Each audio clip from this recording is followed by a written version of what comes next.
This area called Thukingi, it's a tea growing area, just to check on the farmers of the tea subsector.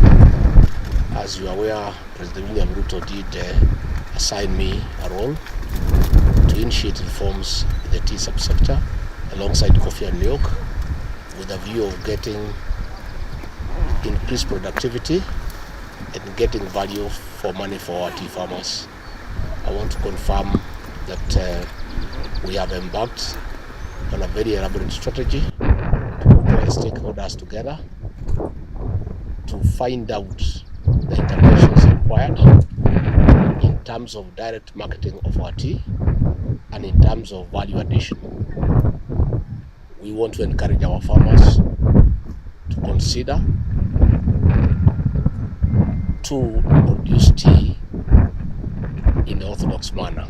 Orthodox tea has better prices, and we are in discussions with KTDA, we are in discussions with the Tea Board of Kenya, we are in discussion with the county governments and the national government on how we can assist our factories with KTDA to enhance their capacity so that they can install a production line for orthodox tea, which costs twice as much the conventional tea.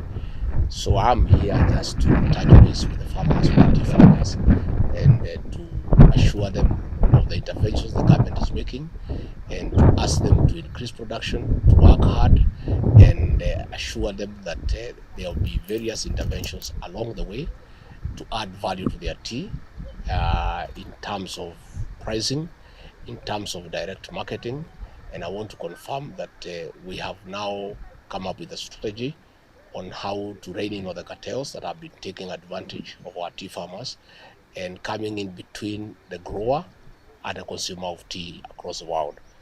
I want to say that our Minister for Agriculture, the Honorable Mithika Linturi, was in Pakistan, where we are having challenges with our tea being paid for, and that matter has been sorted out, and shortly the gain will be felt. Again, I want to commend KTDA for the release of the mini bonus that was released 2 months ago, and that mini bonus have been of use to our farmers.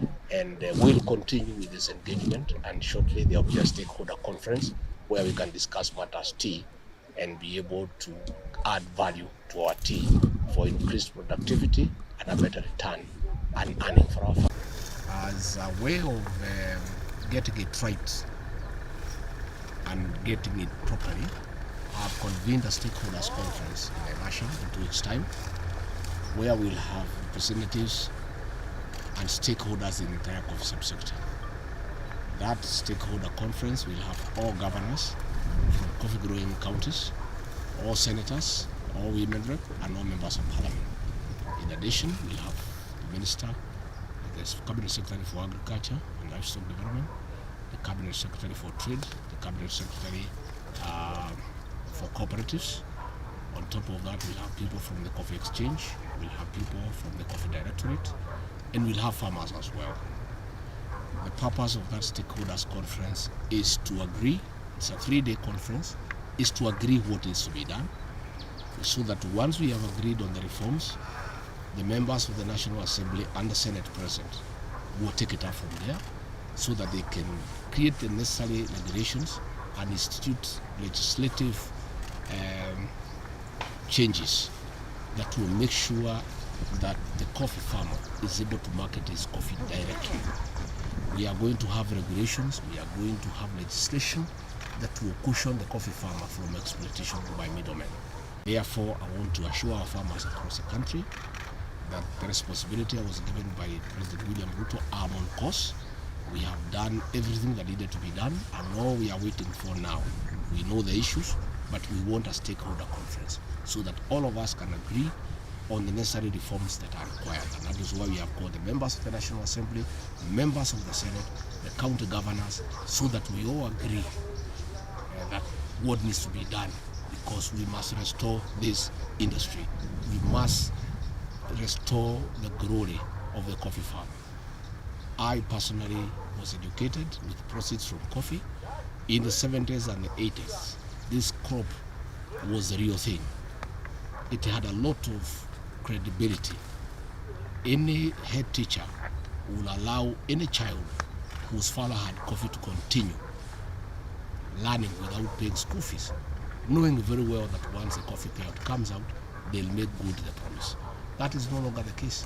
And therefore, I am well sized of the responsibility given to me by the President, and I'll do what it takes to make sure that in another 1 year or so, we not only get the prices right, that will immediately necessitate good production. Because once the coffee farmers are well paid, they will be able to put more manure on their coffee, they will be able to tend their coffee trees, and will be able to increase productivity.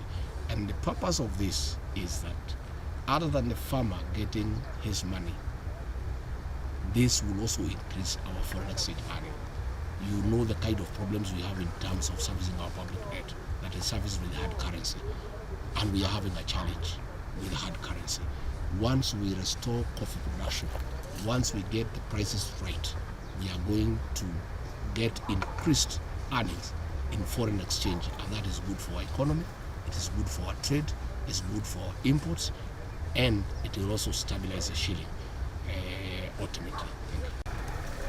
We continue to visit our farmers today during Easter, just to get acquainted with the challenges and what's going on. As you are aware, the President has tasked me to steer coffee reforms for the purpose of restoring the glory of the coffee subsector, which used to be number one foreign exchange earner, that has been overtaken by tourism, by tea, and by the diaspora people. And in our efforts to restore this coffee subsector, we are visiting farmers just to get to understand what ails the sector. And there is less production because farmers are not motivated because of poor prices, because of exploitation by cartels. There are too many middlemen between the coffee grower and the coffee consumer. And that is the work that I have to do to make sure that all those middlemen between the coffee grower and the coffee consumer are removed from the coffee scene.